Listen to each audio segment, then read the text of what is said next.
Freezing rain caused all sorts of problems for people trying to get around on Wednesday morning. Reporter Sonia Goins shows us how the icy weather impacted school bus drivers in the Robbinsdale School District. School got off to a rough start Wednesday morning after several bus drivers tried to navigate this icy hill behind me and failed. A thin layer of ice covered the metro Wednesday morning.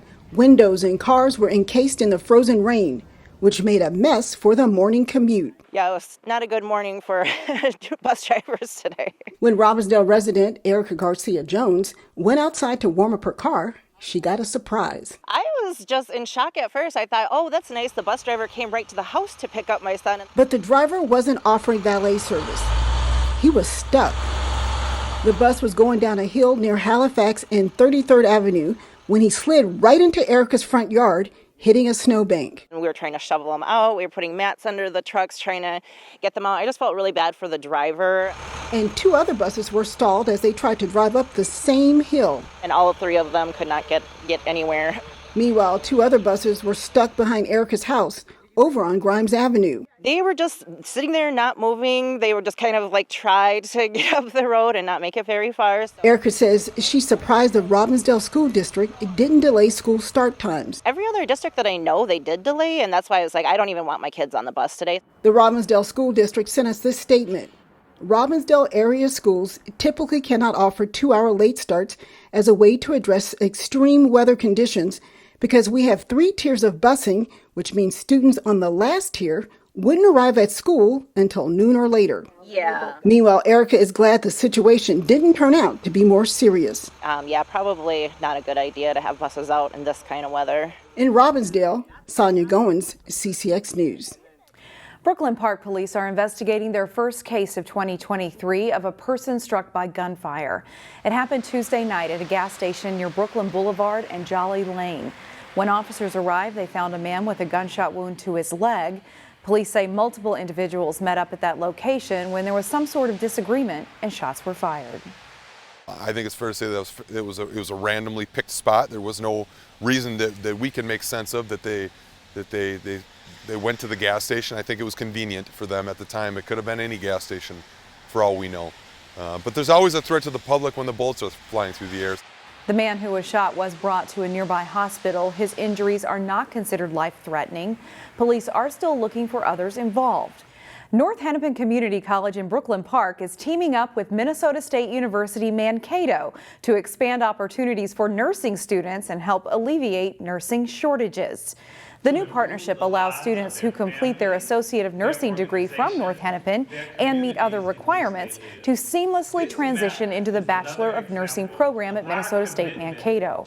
School leaders say earning a bachelor's degree could help students get jobs in managerial and specialized positions, as well as becoming nursing teachers, all of which are experiencing critical needs. Nationally, there's a major shortage with nurses. We have more nurses leaving the profession faster than we're able to produce them. And so I think strategically, this partnership will help us to address that shortage. Being able to transition from a community college over to a 4-year seamlessly is just the icing on the cake. The new program will be fully offered online. Ask anyone involved in the world of education to describe the last 2 years, and they'll tell you it's been all about survival. Today at the state capitol, lawmakers wanted to hear directly from students. And as Delane Cleveland reports, several kids from Robbinsdale's Lakeview Elementary School had the chance to weigh in.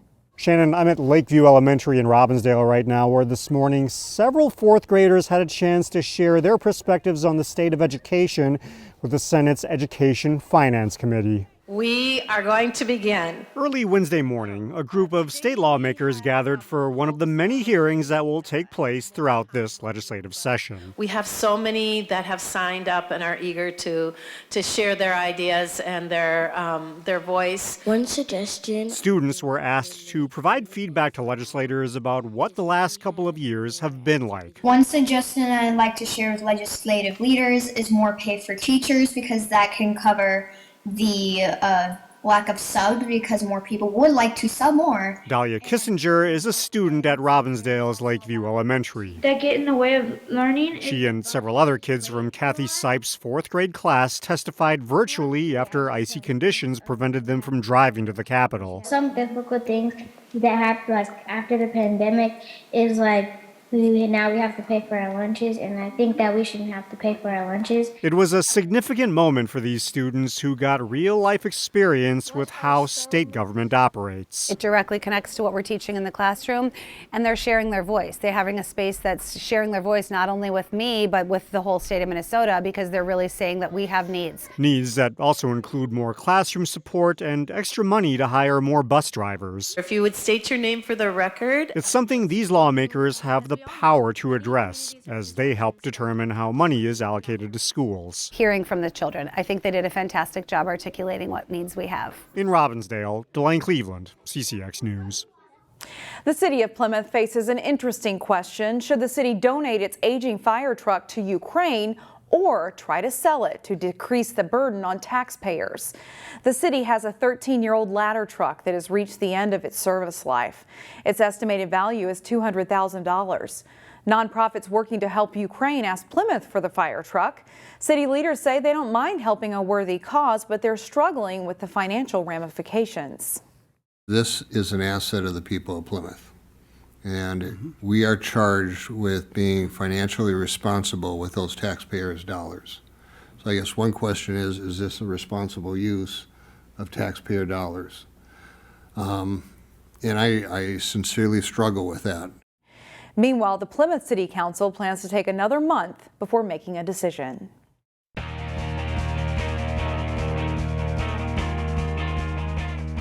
The Maple Grove girls hockey team is atop the Northwest Suburban Conference, but faced a really good opponent on Tuesday in defending state champion Andover. Jason Malillo has the highlights. A battle of top 5 ranked teams as Andover hosts Maple Grove in girls hockey. Amelia McQuay walks out of the corner and tucks the puck in for a Huskies goal. A couple minutes later, the Crimson draw even as Stella Retram snipes a shot top corner and it's 1-1. Second period, Isa Gettel's centering pass is swept in by Ella Borger. Andover would lead 3-1 after 2 periods. But in the third, another long shot eludes the Andover netminder and it's a goal for Ella Olson, and Maple Grove cuts the lead to 3-2. The Crimson can't add the equalizer though, and they suffer their first conference loss of the season. Jason Malillo, CCX Sports. The Benilde-St. Margaret's girls basketball team is ranked number 1 in Class 3A. They faced a highly ranked Class 4A team in a key contest in the Metro West Conference Tuesday night. A good crowd on hand at Benilde-St. Margaret's as the Red Knights host Class 4A power Chaska. Benilde's Kendall McGee with a set-and-shoot three-pointer gives the Red Knights an early lead. McGee nets 20 points in the game. Good transition hoop here for the Hawks. Kennedy Sanders with a nice bounce pass to Alexis Schaefer for the layup. Chaska leads by 4. Benilde-St. Margaret's junior Olivia Olson has a big game. She drives and scores here. Red Knights trail by 3. Then Michigan commit Olson with a nice spin move at the basket, scores and is fouled. She nets 36 points in the game. Benilde trails by 3 at halftime, 42-39. Sanders is outstanding in this game for Chaska. She spins and floats this shot in for 2. Later in the second half, Sanders with a hesitation, then attacks the basket, scores and is fouled. She nets 42 points in the game. Chaska's lead is 9. The Red Knights rallied to tie the game, though, with under 5 minutes to play. Zahara Bishop's basket ties the game at 77. But Chaska would retake the lead and pull away. Sanders bombs away on a 3 here. The Hawks beat the Red Knights 92-83. The Armstrong girls basketball team was looking to reach the 500 mark in Northwest Suburban Conference play when they hosted Totino-Grace Tuesday. Jay Wilcox has the highlights. The Armstrong girls basketball team at home as they take on Totino-Grace in the Northwest Suburban Conference game. Off the inbounds pass, Carly Fisher drives between defenders to score for an early 5-2 Armstrong lead. Fisher scores 12 in the game. Savannah McGowan plays well in the first half, scoring 14 of her game-high 22 points as the Falcons build a lead. Grace's pressure pays off here as Chloe Nuss gets the steal and sends it to Atoro Atuku for the layup, and they're within 17-15. Armstrong beats the press this time, and Milena Dilly-Starks gets the layup plus a foul, helping the Falcons to a 26-18 halftime lead. Dilly-Starks has a big second half. She pops a three here as Armstrong's lead grows to 13 at 39-26. Totino-Grace makes a big push to get back in it, though. Back-to-back threes for Erica Welsh helps the Eagles cut their deficit to 6 at 51-45. But Armstrong regains control. Dilly-Starks sinks a big three as part of a 21-point night for her, as Armstrong improves to 3-3 in conference play and 5-6 overall with a 62-48 win over Grace. Jay Wilcox, CCX Sports. And that's it for sports. More CCX News after this. Hey, boss. Okay. I said I'm fine.